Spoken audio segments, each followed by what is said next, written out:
All right, YouTube. Once again, it's Kennard Vernon Stewart here for the podcast. Talking Auburn football, go ahead and like the video, comment, and subscribe to the channel, Vernon Speaks Sports Auburn. Always great to be an Auburn Tiger, War Eagle. Definitely a lot of storylines as far as fall camp for the Auburn Tigers. Number one, at the beginning of fall camp, you had Demetris Robertson from Georgia who hadn't quite made it to camp yet.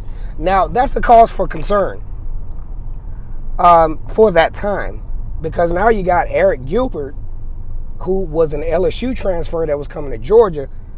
Turns out he hadn't, from what I understand, he hadn't joined the team yet. So Brian Harsin gets on his presser and he says, well, look, Demetris Robertson is trying to tie up some loose ends at Georgia to make sure that his eligibility from an academic standpoint will be in place. He will be joining the team soon. Sure enough, Demetris Robertson joins the team. And as a matter of fact, appears to be, based on what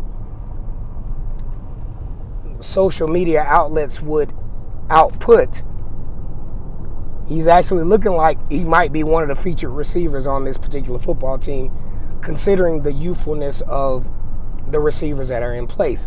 Another storyline that I really was intrigued by was the fact that Tyrone Truesdale is no longer with the program. I talked about a couple of weeks ago the prospect of Lee Hunter. How likely is it for a guy like Lee Hunter to make a run for SEC Freshman of the Year? Now, usually, if you win an award like that, you got to play a skill position, usually, when you win an award like that. Unless you're like a Jadeveon Clowney, or you're a Derek Brown that performs a little bit like he did his senior year. But otherwise, as a lineman, you're just not in the limelight like that. Nobody's really looking at you like that. So I think Lee Hunter will definitely have some impact. He might even, make some noise to be on the ballot for Defensive Freshman of the Year in the SEC. But as far as, SEC Freshman of the Year, it's going to be far-fetched for a defensive lineman to win that award, because, really that award is not for them.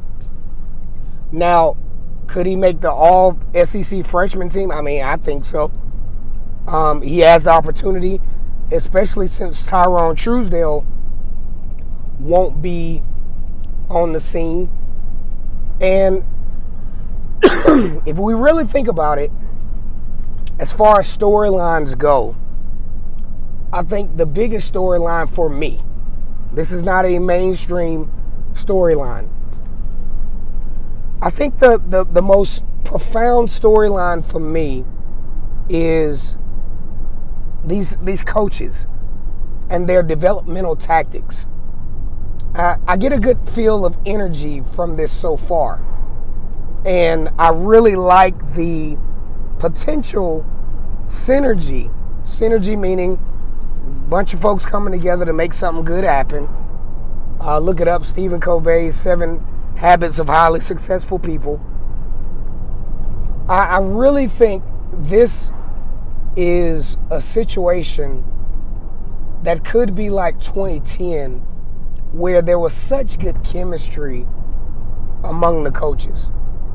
You could feel it, you could see it, and it resonated with the players, and led by. Now, see, that's where the caveat comes. Who's going to be the profound leader of this group? Bo Nixon's a good candidate. He's been around for a while. He's experienced some highs and lows, and he's a guy that's definitely a good example of a guy that can lead this team to the next level. But the coaches, you can see the energy. You can see the mutual respect of the coaches in 2010. And that makes a huge difference. When the players can feel, when they can see that these professionals have respect for one another. It's a little different. Now I can't document excuse my voice. I can't document what the feel was between Gus Malzahn and the rest of his coaching staff. But I can tell you what I can see from the outside looking in. It looked like it was trouble in paradise most of the time. And it looked like a little bit of chaos. I don't get that feel from Brian Harsin. Now, we're going to crank the videos up, probably starting tomorrow. I really am glad to be back. My voice is a little bit stronger than it has been. I think I'm a little just a little bit dehydrated. I feel great, but of course, with doing YouTube and actually having to talk at work, sometimes it can be a strain on my voice. But go ahead and like the video. Go ahead and hit the Cash App. I appreciate all the Cash Apps that have been coming in. $ Kennard Stewart, KENNARD STEWART. And as always, it's great to be an Auburn Tiger, War Eagle.